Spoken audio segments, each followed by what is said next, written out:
The grand hall of the stellar crown shimmered like the surface of a dying star, brilliant, vast, and utterly cold. 1,200 species were represented in that chamber. Amphibians in copper exosuits. Sentient mists coiled around translator drones. Towering quadrupeds from gas giants stomped with ritualistic indifference. The atmosphere had been neutralized to accommodate them all. Oxygen, methane, argon, and nitrogen mixed in carefully calculated doses. It smelled like rotting peaches and fire. And at the center, elevated 30 feet above the rest, perched on his floating dais of graviton glass, was the Galactic King. He was massive, at least 20 feet tall, with velvet blue skin that shimmered like oil in moonlight. His 5 eyes blinked in slow sequence, each one trained on a different quadrant of the room. His voice was a ripple in the bones, a low thunder that pulsed through the floor as he raised his 3-fingered hand. "We are gathered," he said, "to honor peace." That word, peace, rippled through the chamber like laughter in a funeral. "This galaxy has bled for cycles uncounted," the king continued. "But under my reign, we heal. And when wounds fester, we do what is necessary." He leaned forward. His voice dipped to something almost intimate. "Justice must be visible. Mercy must be remembered. And defiance must be punished." A tremor of silent obedience moved through the crowd. He gestured to the right. From the shadows emerged 7 prisoners in energy cuffs. One was insectoid, another scaled and weeping. 2 were barely more than children in tattered robes. And at the end of a line, 3 humans. A man, a woman, and a boy no older than 8. The chamber stirred. The king spoke softly. "These are dissidents, accused of aiding illegal human colonists in the Kala Rift. My advisors suggested trials. I considered them, but I find trials slow the rhythm of peace." He smiled. Or, at least, his face twisted into something meant to mimic it. "Let this be my gift to the stars," he whispered. The beam lances came down in 7 parallel strikes of white light. No screams, no mess, just ash. 7 dark stains evaporating into the floor. Silence held the room like a held breath. Near the center of the court, in the delegation row for Earth, a woman rose. She was not tall, not remarkable to alien eyes, just another human mammal in ceremonial black. Her posture was disciplined, her hands gloved, hair braided neatly behind her shoulders, eyes a glacial green. She stood perfectly still as the king turned his upper eyes toward her. "General Helena Moore," he said, with a silky, mock-respectful tone. "Did you know the traitors?" Helena met his gaze with a small nod. "They were my family," she said softly. A whisper rolled through the hall. Some aliens hissed. Some grunted. One species shed petals. The king's grin widened. "Then know this, your grief was not in vain. It feeds the seed of unity. Someday, your people will see the wisdom of this justice." Helena bowed her head. When she raised it, her voice was clear, steady. "I thank you, your radiance, for the clarity of your judgment." He blinked, surprised. Even the translator paused, unsure if it had heard correctly. Helena continued, "It is a rare thing in the galaxy to witness power exercised without hesitation. The Terran Union recognizes your strength." The king chuckled. "Your people are quick learners. Too quick, some say. But I welcome your praise. Go home, human. Mourn. And tell your kind this. Obedience is rewarded. Resistance is remembered." Helena smiled. "I intend to make sure of that." She turned and walked from the hall. She did not stumble. She did not look back at the blackened circle on the floor where her son had stood. The human delegation rose and followed her in silence. Not one dared touch her shoulder. Not one dared offer comfort. Earth's embassy ship, Solace 7, detached from the orbital bay 30 minutes later. Its departure was uneventful. No salutes. No fanfare. But within the ship's command chamber, under classified protocol, Helena opened a sealed case. Inside, a sliver of obsidian crystal, humming with neural encryption. She placed it into the ship's core console. Her voice was even. "General Helena Moore, ID 792 Delta. Execute Directive Omega. The console pulsed. Confirmed. Initiating protocol. Operation Alien Extinction. Authentication required. Helena pressed her palm to the reader. A soft chime. Authentication complete. Countdown initiated. Phase 1, humor. She leaned back in her chair. The stars rolled outside the glass in quiet procession. Her fingers trembled once, and then stilled. She whispered, "Mama's coming, James." And the stars blinked. Across the galaxy, in the great court, laughter rang over dinner. The king toasted with the prime regent of the Zekive, raising crystalline venom flutes. "Have you ever seen such restraint?" the king mused. She bowed. "Even thank me." The Z kissed in amusement. "Humans are ornamental. They bark, but they cannot bite. Too fragile." The king nodded sagely. "Indeed, but we'll keep them around. They bring excellent desserts." They both laughed. Neither noticed the human aide lingering at the wall, still and unreadable. Back on Solace 7, Helena walked the corridors. She passed crew members, each one pausing and offering nods, nothing more. She entered the war room. Maps, holograms, predictive models. Dozens of species analyzed, categorized, weaknesses highlighted. One map glowed brighter. A simulation. Galactic Capital Defense Systems. The system blinked a new overlay. A single word. Updated. Helena studied it with hollow eyes. Her hands rested on the console like they had weight. Behind her, Admiral Juno stepped in. "Ma'am, I'm sorry. We all are." Helena didn't look at her. "Do they think we forgot Earth history?" Juno paused. "They erased it from the archives." Helena turned slowly.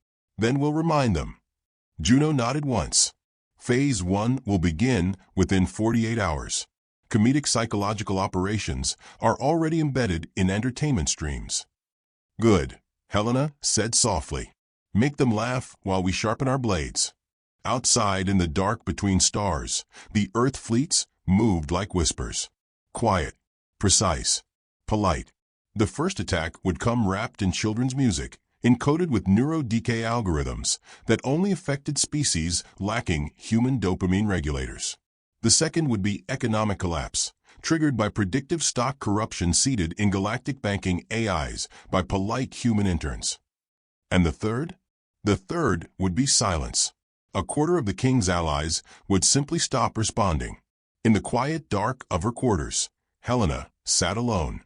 A photo hovered in the air before her. Her husband's arm around her waist. Her son with cake on his face. All of them smiling in the golden light of Earth sky. The moment froze, eternal, crystalline. She didn't cry. Her lips parted instead into something else. Something new. Something old. A shape evolution had buried deep. It looked very much like a smile. The diplomatic ball at Andorel Station was a spectacle of forced unity. Lights in every visible spectrum cascaded over polished steel floors. Alien orchestras produced music that sounded like laughter drowning in rain. Tapestries from a dozen empires unfurled along the walls, each one stitched in pride, blood, or both. Hover trays drifted by carrying delicacies, live mollusks, wine fermented in vacuum, cubes that changed flavor depending on species. And at the center of it all stood General Helena Moore in a black silk dress, smiling as if she didn't have knives for teeth. She swirled her champagne slowly, watching it catch the gold of the chandeliers. The aliens around her chuckled in their own languages, sipped carefully, adjusted translator implants. "General Moore," came a throaty voice. She turned. The Dressari ambassador, Nilvek, tall, slithering, silver-finned, always oozing condescension beneath formal praise. He offered a shallow bow, his tri-hinged arms splayed wide. Word spreads quickly of Earth's forgiveness. Your return honors this room. Helena gave a soft smile. It's good to be among friends. Nilvek's gills fluttered with amusement. Friends. Yes. You humans do treasure such sentimentality. Your capacity to adapt is inspiring. I've heard the same of cockroaches, she said, tilting her head. Tenacity in the face of planetary upheaval. He paused, only for a blink, but the translator caught the hesitation. Another smile from Helena. Of course, we prefer tea over radiation. He excused himself soon after. She walked through the room, as if carried by an unseen current. Every species watched her, not openly, but with half-turned heads, half-finished sentences. To some, she was tragedy dressed in silk. To others, a curiosity. To a growing few, she was something else entirely. A problem. At the far end of the chamber, a servant offered her a glass of sparkling red. She accepted it, then leaned in. I need this delivered to the archive drone dock. Priority 1. The servant, a human in turn, blinked. Ma'am. Helena's voice remained pleasant. The Council of Andorel deserves Earth's best wines. Make sure this vintage reaches the vault. The intern took the glass and vanished. In 3 hours, that wine would infect the drone archive with an empathy virus that would invert the prioritization matrix for intelligence reports. For one full planetary rotation, any mention of Earth would be categorized as non-urgent gossip. Helena never paused. On the second floor, an open-air balcony hummed with quieter talk. Political undercurrents. Helena stood by a crystal rail, facing the starfields. A voice joined her. Still like to watch the sky instead of the floor, eh? Admiral Kaido. Sharp suit. Crooked tie. Earth-born like her. Eyes that hadn't dulled yet from loss, just hardened. She didn't look at him. The stars tell you everything if you're still enough. You think I told the king he'd be a footnote someday? She didn't smile this time. He won't be a footnote, she said. He'll be the chapter divider. The thing history calls before. He glanced down at the crowd below. They're starting to whisper. You know that. They always do. Let them. Kaido cleared his throat. We've got 17 embeds activated across the outer ring. 9 sabotages complete. For planetary AIs compromised. 3 food supply routes reclassified as ceremonial offerings. She sipped. And the last. They're dead. Helena closed her eyes for a moment. When she opened them, they were steady again. Good soldiers die quietly. That's the arrangement. Kaido nodded. Phase 2. Wait. He looked at her. You sure? She turned to face him fully. I want them to feel safe, she said. Let them laugh at our peace envoys. Let them drink our wine. Dance to our music. Let them believe Earth has no spine. She leaned close. Because the only thing more terrifying than an angry human is one who doesn't look angry at all. Kaido exhaled. You're becoming a myth, you know. No, she said. I'm becoming their reminder.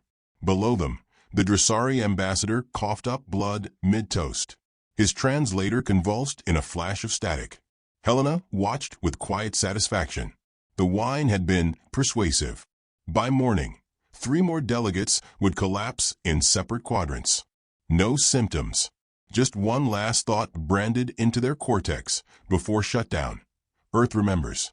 Helena returned to her quarters aboard Solace, 7 as if stepping through layers of gravity.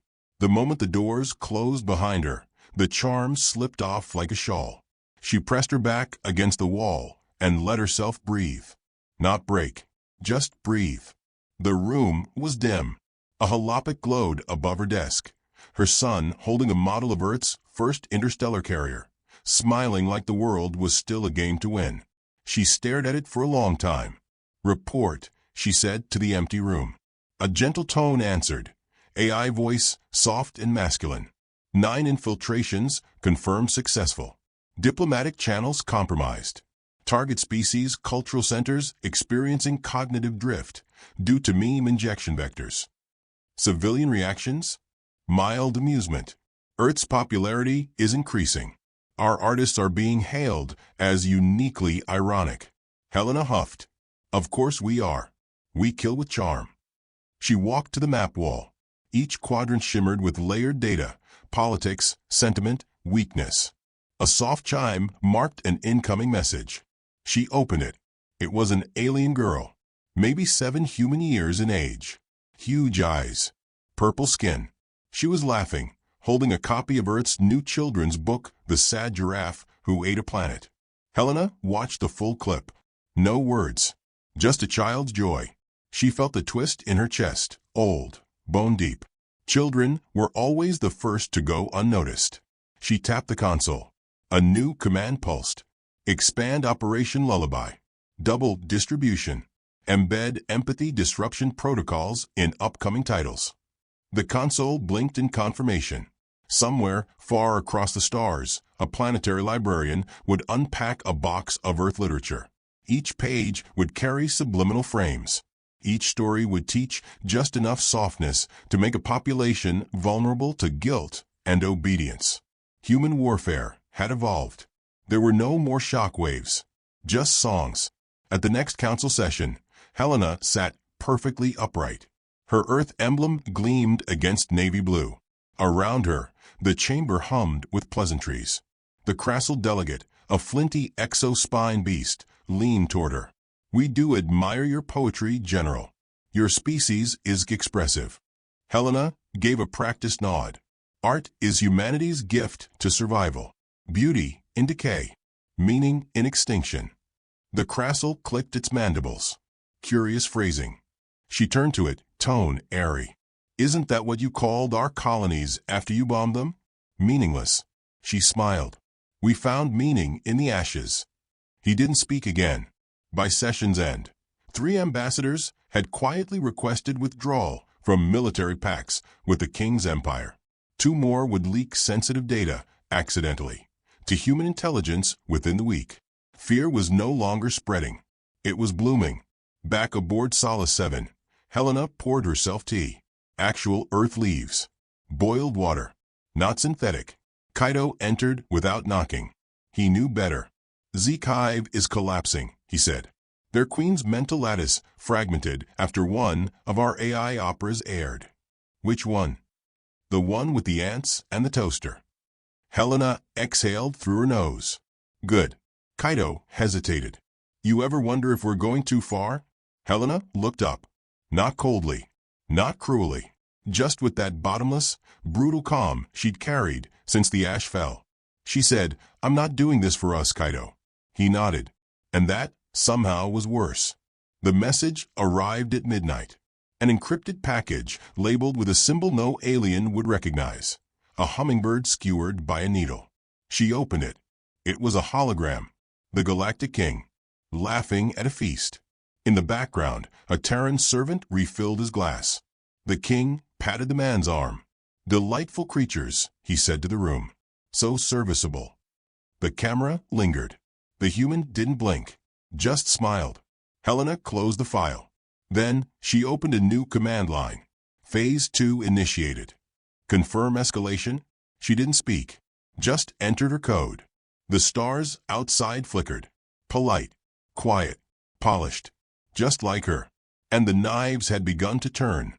The Genii moons went silent at dawn. No flares. No tremors. No broadcasts. Just silence. The kind of silence that doesn't come from peace, but from absence. An entire moon-based communication lattice collapsed without a trace. Engineers sent drones. Drones never returned. When they finally dispatched a diplomatic ship, it found the moons intact, perfectly still, and empty. No life. Only one thing remained. An Earth-made storybook, floating inside the central reactor core. Its cover was still warm. The hungry star and the foolish planet. The Genii Chancellor dropped it and fled the room. Elsewhere, fear moved like wind between walls. In the depths of the Galactic Council's private chamber, 15 alien leaders gathered. No press. No recordings. Only terror, polished in diplomatic words. "They're just humans," hissed the Minister of the Varro Scales. "They bleed. They rot. Why are we panicking?" "Because they've done more in 6 weeks than the Fracture Wars did in 6 years, snapped the High Speaker of the NES. "We've lost 4 economic hubs, 13 AIs, 42 vessels, and they've yet to fire a single missile." The air thickened. Even those without lungs felt it. "They're smiling," someone muttered. "Even now." At the far end of the table sat the king's shadow, Ambassador Threon. His eyes were frost-colored, and his voice came slow, like it weighed him. "We made an error," he said. "We assumed kindness meant softness. We mistook restraint for weakness. His fingers tapped once on the metal surface. Helena Moore, he said. She is no longer a general. She's a symbol. A ghost that walks in silence and leaves strategy where blood should be. One delegate hissed, she lost her child. This is vengeance. No, Threon said. This is vengeance perfected. On the northern edge of the Talmar Belt, a merchant ship received an earth crate labeled diplomatic aid. Inside, children's puzzles, small handmade dolls, and data crystals filled with bedtime songs. 10 hours later, the planet's emotional governance grid, designed to pacify riots, reversed polarity. Everyone with a regulatory implant was plunged into grief. 15 million beings stopped working, eating, and fighting. They simply curled up and mourned for losses they didn't remember. By morning, the system collapsed under its own sorrow. Humanity didn't invade. It just waited. On Earth's moon, deep in sublevel 17 of Command Complex Gray, Helena Moore stood before a screen lit with 10,000 points of light, each one marking a destabilized world. Kaido stood beside her, jaw clenched. We've got defectors. How many? 72. And climbing. She didn't blink. Their names. Uploading now. Helena raised her hand. No names. He hesitated. Ma'am. No names, she repeated. I don't want to know who was smart. I want to remember who wasn't. Behind her, a group of young human analysts adjusted data clusters in silence. None of them looked older than 20. Each wore black. Each carried the air of those who'd memorized grief until it became calculation. Kaido watched one girl humming softly while linking orbital collapse patterns to sleep cycle data from alien capitals. He whispered, "They're children." "No," Helena said. "They're mirrors." He studied her face, etched not with rage, but stillness. The kind that doesn't fade. The kind that turns to legend. He stepped closer. "You used to talk about healing." "I did." "What happened?" She turned her head just enough to meet his eyes. "They made me forget what mercy feels like." A notification chimed. Helena turned. The hologram flickered into view. A galactic transmission intercepted in real time. It was a propaganda piece from the King's Court. He stood beside a wide-eyed human child, both of them smiling for the camera. The caption scrolled in a dozen languages. "See? The Terrans have forgiven. Their brightest walk among us." The child said nothing, just stared. Behind the eyes, something ancient moved. The video ended. Kaido's fists clenched. "They took one of ours." "No," Helena said quietly. "We gave them one." Kaido stared. "That's a planted asset?" "A mirror," she repeated. "He will learn what they treasure, and he'll take it from them." Kaido turned away. "I don't know if I should be horrified or proud." "You should be alert," Helena said. "They still believe this is political. It's not. This is surgical. This is genetic." On the outer rim of the Vega scatter, the aquatic rulers of Soluan held a sacred ritual. 8,000 participants. Glorious symphony. Vats of iridescent memory fluids poured into ancestral pools. 1 hour later, the pools turned black. Not poison. Not sabotage. Just a protein compound from Earth. One that blocked the transmission of generational memory. The Soluan awoke the next morning with no history. Helena didn't even write it down. She sat in her garden, alone, clipping the leaves of a bonsai tree. A soldier approached. His boots crunched the gravel. "Ma'am," he said. She waited. "The king requests audience." She set the clippers down, looked at him. Not command, not a threat. An invitation to his flagship. She tilted her head. How thoughtful. The soldier hesitated. It could be a trap. She smiled. "Then it's finally getting interesting." The king's ship was carved from a dead star's core, obsidian and gravity warped, floating like a god's tooth above the galactic equator. Helena stepped onto the platform alone. No armor, no weapons, just a black dress and the eyes of a mother who'd memorized Ash. She was led through halls adorned with conquest murals, each one showing aliens kneeling, begging, bleeding.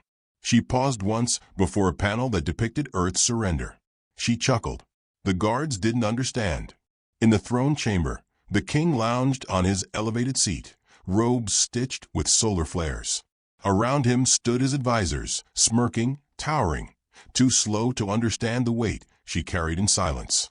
"General," the king purred. "Or do you prefer Empress now?" Helena didn't flinch. "I'm not royalty," she said. "I'm a correction." The king laughed. "Ah, there's the Terran wit. You humans are so dramatic. Always weeping, always dancing. We were artists long before we were predators. Indeed, you perform extinction as if it were theater." "It is." He tilted his head. "Tell me, Helena Moore, what do you want?" She approached, steps soft but deliberate. "I want you to know something before you disappear." The king leaned forward. She whispered, "This is not revenge. That would imply you mattered." His smile flickered. She turned, walked, never looked back. By the time she returned to Earth, 3 more hive worlds had fallen into cognitive collapse. One empire publicly converted to Terran diplomatic codes for ease of translation.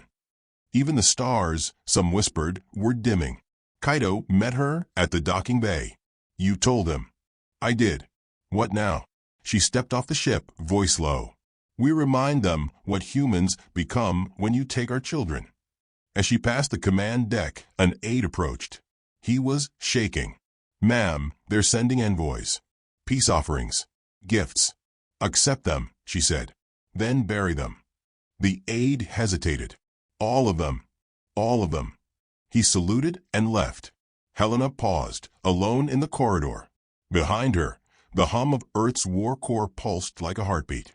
The galaxy had begun to fear humans. But they hadn't yet learned the truth. Humans don't wage war for dominance. They wage it for memory.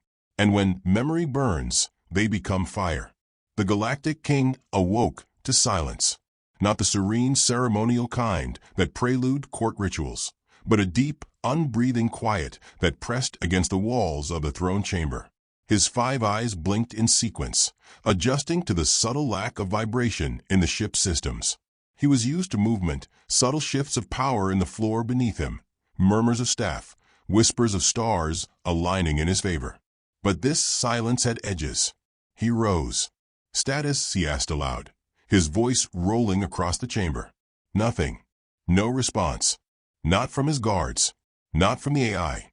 Not even from the ever-chattering advisors who never let a breath go unmeasured. He stepped down from a throne. The doors, usually opened by motion sensors keyed to his presence, remained closed. Still. Then they opened. Slowly. Mechanically. Deliberate. And she was standing there. Alone. Helena Moore. No guards. No weapons. Just a simple, tailored black coat and the weight of something ancient behind her eyes. The king's smile came easily. "General Moore," he greeted, "have you come to plead for your species again? Or has Earth finally exhausted its irony?" She said nothing. He descended another step, his voice dripping elegance. "Do you know how many of your colonies have submitted petitions for clemency? Your artists are delightful, truly." One envoy painted his surrender in blood and starlight. Quite poetic. Her footsteps echoed in pairs, each one soft as snow falling on a closed grave. She advanced halfway across the throne room, then stopped, her expression unreadable. "You've already lost," she said, voice calm. The king raised an eyebrow. "Strange. I don't see your armies." "They came months ago." He chuckled. "You speak in riddles." "How very human." "No riddles," she said, glancing briefly toward the vaulted ceiling. "You just haven't noticed what we took from you yet." Behind her, the doors closed without a sound. She reached into her coat and removed a single data crystal, placing it on the floor between them. It glowed faintly blue, pulsating in rhythm to a silent countdown. The king stared at it. "Explain." "I don't explain," she said. "I warn. Just once." He descended the final steps and picked up the crystal. It was warm, alive. "What is it?" he asked. She stepped closer, her face finally lit by the overhead light. There was no hatred in her eyes, just stillness. The kind that came after the storm had already passed. "That," she said, "is your ending." He narrowed his eyes, folding the crystal into his palm. A bomb. Worse. A pause. I had assumed, he said slowly, you'd arrive with fleets. Cannons. Perhaps a suicide vest. She almost smiled. We used to think that way. But you taught us restraint. Taught us the value of silence. Of patience. He frowned. She reached into her coat again and pulled out a folded letter. Paper. Actual, antique earth paper. She let it fall to the floor between them. It's for my son, she said.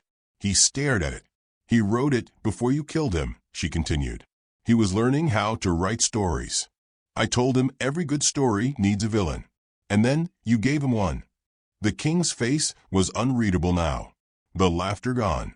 She stepped forward one last time. There are no threats in that letter, she said. No battle plans. Just words. Words from a boy who saw stars and thought they were wishes waiting to be answered. She stepped back. And now the stars are answering him. A subtle vibration returned to the floor. The king glanced around. What is that? She looked up. Recognition. He barked. Guards. No one came. Advisors. No voice responded. And then, one by one, the lights in the chamber dimmed, not all at once, but in perfect rhythm. Each bulb, each segment of illumination timed to mimic the rhythm of a human heartbeat. The king turned slowly as a hum began to fill the chamber. Not mechanical, not digital. Singing. Soft, wordless choral. Children's voices. Human voices. He clutched the crystal tighter, unsure if it was burning or simply alive with memory. What have you done? He asked, finally, the illusion of amusement gone from his voice. We didn't come for conquest, Helena whispered. We came to correct a mistake. The walls behind the throne began to shift. Holograms flickered to life, each displaying a different planetary capital. Cities once loyal to the king. Now, empty. Still. No fire. No smoke. Just a stillness that bled off the edges of the image like the aftermath of a funeral. He stumbled back. You think we fear you because you've caused fear? No, she said.